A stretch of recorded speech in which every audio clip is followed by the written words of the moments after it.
आप सभी को जय श्री राम, जय हिंद राष्ट्र। मैं दिनेश पाटिल, अखिल आर्यवत संघ अंतर्राष्ट्रीय बजरंग दल संपादक अध्यक्ष, आज आपके सामने पश्चिम बंगाल के विषय में लाइव आया हूँ। पश्चिम बंगाल में ममता बनर्जी की सरकार है और वो कैसे हिंदू विरोधी है, ये हमें समझने की बात है। थोड़ा सा हम इतिहास में जाएंगे। 1947 में हम स्वतंत्र हुए। धर्म के आधार पर हमारे भारत की फालनी हुई।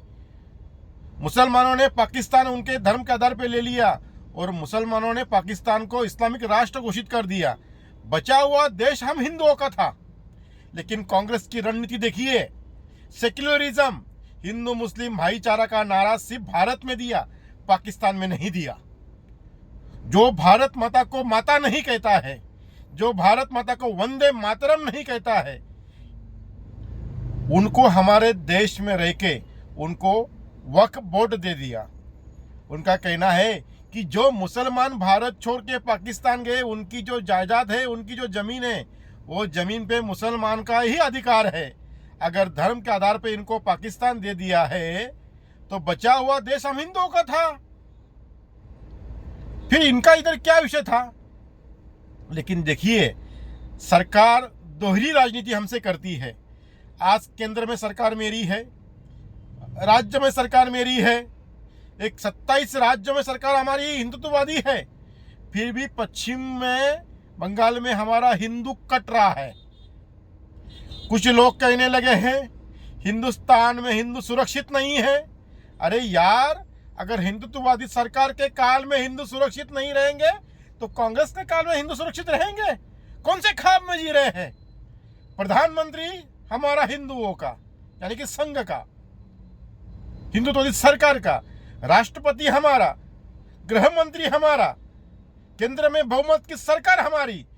तो पश्चिम बंगाल में जो हिंदू कट रहा है, तो हमारी केंद्र सरकार पश्चिम बंगाल में राष्ट्रपति शासन क्यों लागू नहीं करती है? ये हम सभी हिंदुओं को सोचने की वाली बात है कि हिंदुओं ने चुन के दिया। हिंदुओं के हक के लिए हिंदुओं को ही आंदोलन करने पड़ रहे हैं। तो भाई साहब, अगर हमको आंदोलन ही करने थे तो हम कांग्रेस के काल में भी करते थे। लेकिन आज सरकार मेरी है तो मेरे सरकार के काल में भी हम आंदोलन करेंगे। फिर आप क्या करोगे? नोटंकी करेंगे? 5 लाख कश्मीरी हिंदू जो कश्मीर से उनको 1990 में निकाला गया, आज भी आपने एक को उधर पुनच्छ बैठाया। हमारे एजेंडा थे प्रभु रामचंद्र का भव्य मंदिर हम संसद में कानून बना के बनाएंगे, काशी और मथुरा मुक्त करेंगे, गाय माता को, गोवंश को राष्ट्रीय धरोहर हम घोषित करेंगे, हमारे भारत को हिंदू राष्ट्र बनाएंगे।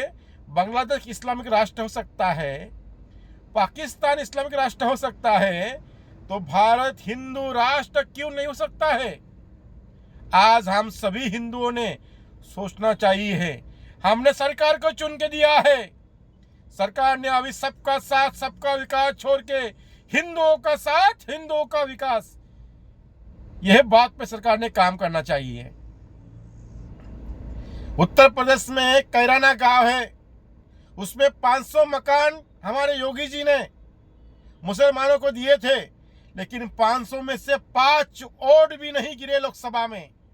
सरकार कौन सी नींद में सो रही है?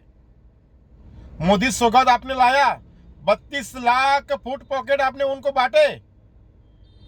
रमजान मुसलमानों का त्योहार है तो गुड़ी पड़वा हिंदुओं का नव वर्ष था। जो हिंदुओं ने आपको चुन के दिया, आपने हिंदुओं को नव वर्ष का क्या गिफ्ट दिया? जिन मुसलमानों ने आपको एक वोट नहीं दिया, उनको 32 लाख फुट पॉकेट, और जिन हिंदुओं ने आपको सत्ता में बैठाया, वोट जाकर भीख भीख मांग के आपको वोट दिए, वो गुड़ी पाड़वा के दिन हिंदुओं को क्या दिया आपने?